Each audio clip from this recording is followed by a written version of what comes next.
ಬಂಧುಗಳೇ, ಮೊದಲನೇದಾಗಿ ಬೆಳಗ್ಗೆಯಿಂದ ತಾವು ಈ ಒಂದು ಸತ್ಯಾಗ್ರಹದಲ್ಲಿ ಕೂತಿದ್ದೀರಾ. ನಾನು ಬರಲಿಕ್ಕೆ ತಡ ಆಯಿತು. ಇಲಾಖೆಯ ಜವಾಬ್ದಾರಿ, ಅಧಿವೇಶನ, ಮೀಟಿಂಗ್ ಮೇಲೆ ಮೀಟಿಂಗು, ಅದಕ್ಕೆ ಬರಲಿಕ್ಕೆ ತಡ ಆಯಿತು. ತಮ್ಮೆಲ್ಲರಲ್ಲಿ ಕ್ಷಮೆಯನ್ನು ಕೇಳ್ತೀನಿ. ತಮ್ಮ ಪರವಾಗಿ, ತಮ್ಮ ಧ್ವನಿಯಾಗಿ, ತಮಗೋಸ್ಕರ ಕೆಲಸ ಮಾಡಲಿಕ್ಕೆ ನಾನು ಪ್ರಯತ್ನ ಮಾಡ್ತಾ ಇದ್ದೀನಿ. MRW ಆಗಿರ್ಬೋದು, VRW ಆಗಿರ್ಬೋದು, URW ಆಗಿರ್ಬೋದು. ತಮ್ಮನ್ನ ಎರಡೇ ದೊಡ್ಡ ಮೇಜರ್ ಬೇಡಿಕೆ ಇದೆ. ನಾನು ಇಲಾಖೆಯ ಜವಾಬ್ದಾರಿಯನ್ನ ತೆಗೆದುಕೊಂಡ ಮೇಲೆ ತಮಗೆಲ್ಲರಿಗೂ ಗೊತ್ತಿದೆ ಯಾವ ರೀತಿಯಿಂದ ಕೆಲಸ ಮಾಡ್ತಾ ಇದ್ದೀನಿ, ಎಷ್ಟೊಂದು ಶ್ರದ್ಧೆ ಭಕ್ತಿಯಿಂದ ಈ ಕೊಟ್ಟಂತ ಅಧಿಕಾರವನ್ನ, ಜನ ಕೊಟ್ಟಂತ ಅಧಿಕಾರವನ್ನ, ನಿಮ್ಮೆಲ್ಲರ ಸೇವೆಯನ್ನ ಮಾಡಿ ನಾನು ಋಣವನ್ನ ತೀರಿಸ್ಕೊಳ್ಳುವಂತ ಪ್ರಯತ್ನ ಮಾಡ್ತಾ ಇದ್ದೀನಿ. ಈಗ ಬಹಳಷ್ಟು ಸಾರಿ, ಇದು ನಾನು ಬಹುಶಃ 5ನೇ ಸಾರಿ ತಮ್ಮ ಸತ್ಯಾಗ್ರಹದಲ್ಲಿ ಪಾಲ್ಗೊಂಡು, ವಿಶೇಷವಾಗಿ ನಮ್ಮೆಲ್ಲ ಏನು ನವ ಕರ್ನಾಟಕ ಸಂಘಟನೆ ಇದೆ, ಇಡೀ ಕರ್ನಾಟಕ ರಾಜ್ಯದಲ್ಲಿ ಪ್ರತಿಯೊಬ್ಬರ ಕಣ್ಣನ್ನ ತರಿಸ್ಲಿಕ್ಕೆ ನೀವು ಪ್ರಯತ್ನ ಮಾಡ್ತಾ ಇದ್ದೀರಿ. ಆದ್ರೆ ಕರ್ನಾಟಕ ರಾಜ್ಯದಲ್ಲಿ ನಾವು ಮೊದಲಿಂದನೂ ಹೇಳ್ತಾ ಇದ್ದೀವಿ, ಸಿದ್ದರಾಮಯ್ಯನವರ ಸರ್ಕಾರ ಆಳುವ ಸರ್ಕಾರ ಅಲ್ಲ, ಆಲಿಸುವ ಸರ್ಕಾರ ಅಂತ. ನಮಗೆಲ್ಲರಿಗೂ ಗೊತ್ತಿದೆ, ಈ ರಾಜ್ಯದಲ್ಲಿ 5 ಗ್ಯಾರಂಟಿಯನ್ನ ತಂದು ಕೊಟ್ಟ ನಂತರ ಸ್ವಲ್ಪ ನಮಗೆ ಹೆಚ್ಚು ಕಡಿಮೆ ಆಗಿದೆ. ಅದನ್ನ ಈಗಾಗಲೇ ನಾವೆಲ್ಲ ರೀತಿಯಿಂದ ಸರಿ ಮಾಡ್ಕೊಳ್ಳಕ್ಕೆ ಹಣಕಾಸು ಇಲಾಖೆ ಬಗ್ಗೆ ಮಾತನಾಡ್ತಾ ಇದ್ದೀವಿ. 2 ತಮ್ಮ ಬೇಡಿಕೆ, ಒಂದು ತಮ್ಮ ಸೇವಾ ಭದ್ರತೆ ಕಾಯಮಗೊಳಿಸ್ಬೇಕು, ಇನ್ನೊಂದು ತಾವು ಹೇಳ್ತಾ ಇದ್ದೀರಾ ತಮಗೆ ಕೊಡಿ ಅಂತ ಹೇಳ್ತಾ ಇದ್ದೀವಿ.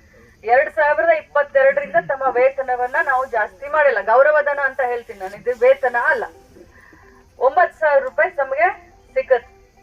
ನಿಮ್ಮ ಬೇಡಿಕೆ ಸಮಂಜಸ ಇದೆ, ಇದನ್ನ ಯಾರು ಅಲ್ಲಗಳಿಲಿಕ್ಕೆ ಆಗೋದಿಲ್ಲ. ನಾನು ಅಲ್ಲಗಳಿಲಿಕ್ಕೆ ಆಗೋದಿಲ್ಲ, ಮುಖ್ಯಮಂತ್ರಿನೂ ಆಗೋದಿಲ್ಲ, ಬೇರೆ ಯಾರು ಹೃದಯ ಇದ್ದಂತವ್ರಂತೂ ಇದನ್ನ ಯಾರು ಅಲ್ಲಗಳಿಲಿಕ್ಕೆ ಆಗೋದಿಲ್ಲ.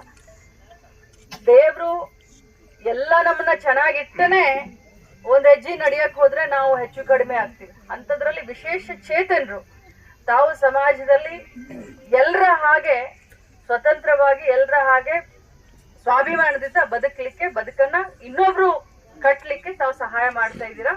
ತಮ್ಮ ಬೇಡಿಕೆಯಲ್ಲಿ ಯಾವುದೇ ರೀತಿಯಾದಂತ ಉತ್ಪ್ರೇಕ್ಷತೆ ಇಲ್ಲ ಅನ್ನೋದು ನನ್ನ ಅನಿಸಿಕೆ. ಖಂಡಿತವಾಗ್ಲೂ ಏನು ಮಾನ್ಯ ಮುಖ್ಯಮಂತ್ರಿಗಳು, ಆಗಿನ ವಿರೋಧ ಪಕ್ಷದ ನಾಯಕರು ಸಿದ್ದರಾಮಯ್ಯ ಸಾಹೇಬ್ರು ಬಂದು ತಮ್ಗೇನ್ ಭಾಷಣ ಕೊಟ್ಟಿದ್ರಿ, ಅದನ್ನ ನಾನು ಅವ್ರಿಗೆ ಹೋಗಿ ನೆನಪಿಸ್ತೀನಿ. 1ನೇದು. 2ನೇದು, ಏನು ನೀವು ನಮ್ಮ ಇಲಾಖೆಯ ಅಧಿಕಾರಿಗಳು ಕನಿಷ್ಠ ವೇತನ ಇದಕ್ಕೆ ಏನು ಫೈಲ್ ನ ಪುಟಪ್ ಮಾಡ್ತಿಲ್ಲ ಅಂತ ಹೇಳ್ತಾ ಇದ್ದೀರಾ. ನಾನು ಬೆಳಗ್ಗೆನೆ ಆದೇಶವನ್ನ ಕೊಟ್ಟಿದ್ದೀನಿ ನನ್ನ ಇಲಾಖೆ ಅಧಿಕಾರಿಗಳಿಗೆ, ಇಮಿಡಿಯೇಟ್ ಆಗಿ ಫೈಲ್ ಪುಟಪ್ ಮಾಡಬೇಕು ಫೈನಾನ್ಸ್ ಡಿಪಾರ್ಟ್ಮೆಂಟ್ಗೆ. ನಾವು ಎಲ್ಲರೂ ಸೇರ್ಕೊಂಡು, ಅದು ಎಷ್ಟಾಗುತ್ತೋ ಬಿಡುತ್ತೋ ಅಂತ ನಾನು ಈಗಲೇ ಹೇಳಲಿಕ್ಕೆ ಹೋಗೋದಿಲ್ಲ ನಿಮಗೆ. ಅದು 3,000 ಆಗುತ್ತೋ, 5,000 ಆಗುತ್ತೋ, 18,000 ಆಗುತ್ತೋ, ನಾನು ಅದನ್ನ ಹೇಳಲಿಕ್ಕೆ ಹೋಗೋದಿಲ್ಲ. ಬಟ್ ಪ್ರಾಮಾಣಿಕವಾಗಿ ನಿಮಗೆ ಕನಿಷ್ಠ ವೇತನವನ್ನ ಕೊಡಿಸ್ಲಿಕ್ಕೆ ನಾನು ಪ್ರಯತ್ನ ಮಾಡ್ತೀನಿ. ದೇವರ ಆಶೀರ್ವಾದದಿಂದ ಯಶಸ್ವಿನೂ ಆಗೋಣ ಅಂತ ಇಲ್ಲಿ ತಮಗೆ ಮಾತನ್ನ ಹೇಳಲಿಕ್ಕೆ ಬಯಸ್ತೇನೆ. ಗ್ಯಾರಂಟಿ ಯೋಜನೆ ಇಲ್ಲ, ಸರ್ಕಾರಕ್ಕೆ ಎಲ್ಲರ ಮನೆ ಬೆಳಗಬೇಕು ಅನ್ನುವಂತ ಒಂದು ಉತ್ಸಾಹದಿಂದ 5 ಗ್ಯಾರಂಟಿಯನ್ನ ತೆಗೆದುಕೊಂಡು ಬಂದ ಮೇಲೆ ಸ್ವಲ್ಪ ನಮ್ಗೆ ಈ ಕಡೆ ಗಮನ ಹರಿಸ್ಲಿಕ್ಕೆ ಸ್ವಲ್ಪ ಕಷ್ಟ ಆಗಿತ್ತು. ಬಟ್ ಫೈನಾನ್ಸ್ ಎಕ್ಸ್ಪರ್ಟ್ ಅಂತ ಹೇಳ್ತಾರೆ ಸಿದ್ದರಾಮಯ್ಯ ಸಾಹೇಬ್ರಿಗೆ, ಎಲ್ಲಿ ಯಾವ ಒಂದು ಇದಕ್ಕೂ ಕೂಡ ಈಗ ತೊಂದರೆ ಆಗ್ತಾ ಇಲ್ಲ. ಖಂಡಿತವಾಗ್ಲೂ ಈ ಫೈಲ್ ಮೂವ್ಮೆಂಟ್ ನಾನು ಮಾಡ್ತೀನಿ. ಇಷ್ಟು ತಮಗೆ ಭರವಸೆಯನ್ನ ಕೊಡ್ತೀನಿ.